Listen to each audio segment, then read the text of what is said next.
शाहिद हसन सिद्दीकी साहब हमें ज्वाइन कर चुके हैं, उनसे जानने की कोशिश करते हैं कि आखिर ये क्या नंबर गेम है, क्या वजह है कि डॉलर कभी एकदम ऊपर जाता है और अगर नीचे आता है तो काफ़ी सुस्ती के साथ नीचे आता है, और ये जो अभी चीनी कुछ सस्ती हुई है इसके पीछे क्या मुहर्रिकात हैं। बहुत शुक्रिया शाहिद साहब आपके वक्त का। सबसे पहले मुझे ये बताइएगा कि आज ये जो हल्का सा चीनी को रिवर्स गियर लगा है, आपकी नज़र में क्या ये मुस्तकिल बुनियादों पर है या फिर ये वक्ती तौर पर हुआ है?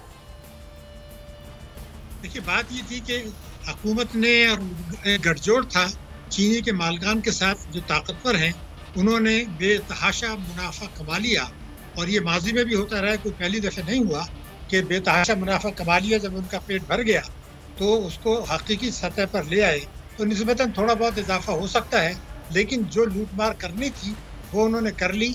तो अब मेरे ख्याल से फ़िलहाल ये ऊंची शरह पर तो रहेगा, लेकिन काफ़ी हद तक ये मुस्तहकम कुछ अरसे के लिए चीनी के नर्ख हो जाएंगे।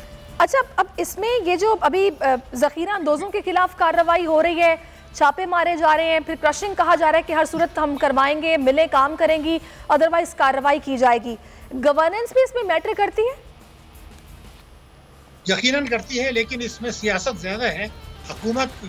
हुकूमत जो है वफाकी व सूबाई हुकूमतों को ब्लेम कर रही है, जहाँ अपोजिशन की हुकूमत है अपोजिशन वफाकी हुकूमत को और उन सूबों को ब्लेम कर रही है जहाँ के जो है वो हुकूमत में तहरीक इंसाफ उनकी उसकी है। एक तो बुनियादी वजह ये, लेकिन एक गठजोड़ भी है, मैं आपको बता रहा हूँ, ताकतवर तबकों में, ज़ख़ीरा अंदोज़ों में, मुनाफाखोरों में और स्मगलर्स में, और हुकूमत में माजी में भी रहा है, अब कुछ ज़्यादा हो गया।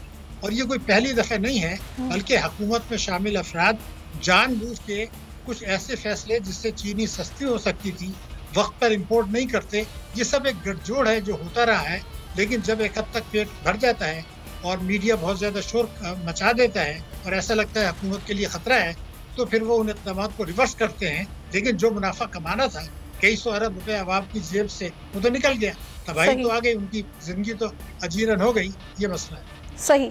अच्छा, अब दूसरा मुझे ये भी बताइएगा कि अभी जो बिजली का झटका आवाम को दिया गया और 35 अरब रुपए इजाफी वसूल अब किए जाएंगे, जो बिजली 2 रुपये 52 पैसे महंगी कर दी गई है फी यूनिट, इसमें आप क्या देख रहे हैं? ये साथ में महंगी भी कर रहे हैं, फिर एक तरफ रिलीफ का इन्होंने एक पैकेज भी दिया है, अनाउंस किया, जिसका नोटिफिकेशन भी जारी कर दिया है, तो ये एक ही टाइम में इजाफा भी और रिलीफ भी, ये कैसे मुमकिन हो पा रहा है और इसके पीछे क्या मुहर्रिकात हैं?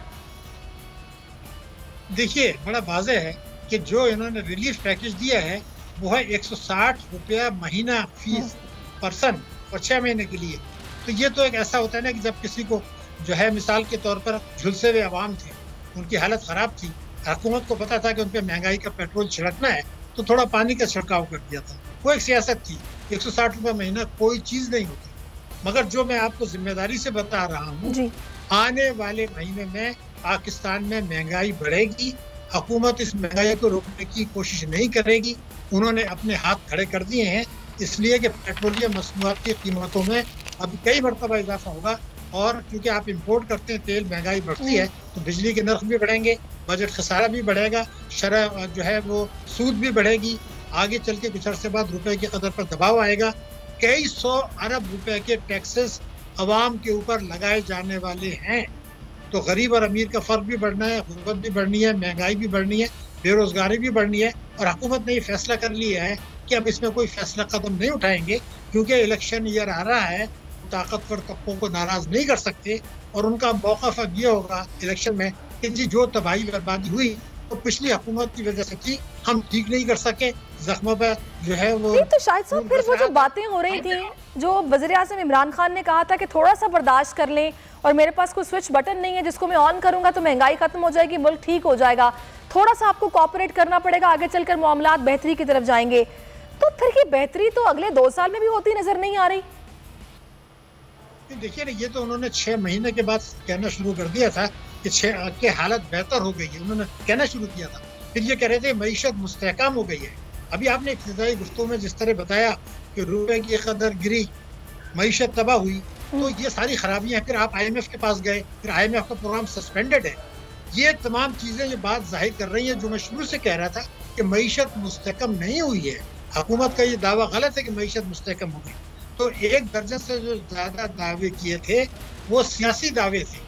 जब उन्होंने ये कहा था कि मैं 100 दिन के अंदर अदल पर मबनी टैक्सों की पॉलिसी नाफिज कर दूंगा, जो उन्होंने आज तक नहीं की, ना करेंगे। जो उन्होंने कहा था कि मैं उन वजूहात को दूर करूंगा जिससे गर्दिशी कर्जे पैदा होते हैं, जिससे बिजली के नर्ख बढ़ते हैं, उन्होंने हंगामी बुनियादों पर कदम उठाया, उन्होंने नहीं किया, ना करेंगे। बुनियादी तौर पर ताकतवर तबकों को नवाजा गया है, चाहे कानून तोड़ के नवाजा गया है, मैं जिम्मेदारी से कह रहा हूँ। और जो कुछ फैसले हुकूमत ने, स्टेट बैंक ने किए हैं जो गलत हैं, उनको पता है गलत हैं और वो उसको डिफेंस नहीं कर पाएंगे। उसमें एक है शरह सूद में हैरत अंगेज कमी, जो दुनिया में सबसे ज्यादा कमी है, किसी मुल्क में इतनी कमी नहीं। उससे कर्जे सस्ते देके गैर जरूरी इम्पोर्ट्स कराई, जिससे तजारती खसारा बढ़ा, जिससे जो है रुपए की कदर पर दबाव पड़ा, जिससे दरामदात महंगी हुई, जिससे पेट्रोलियम महंगी हुई। तो रुपए की कदर को गिराना एक मुजरमाना फेल था। इस हद तक शरह सूद को कम करना एक मुजरमाना फेल था, जिससे ये तबाहियां आई। और जितने आपने वायदे कौम से किए थे इलेक्शन से पहले, 100% उनसे इनराफ किया है। तो ये तो वाज़ेह रोज़ रोशन की तरह है। सही। सब्सक्राइब करें और बेल दबाएं ताकि कोई खबर रह न जाए।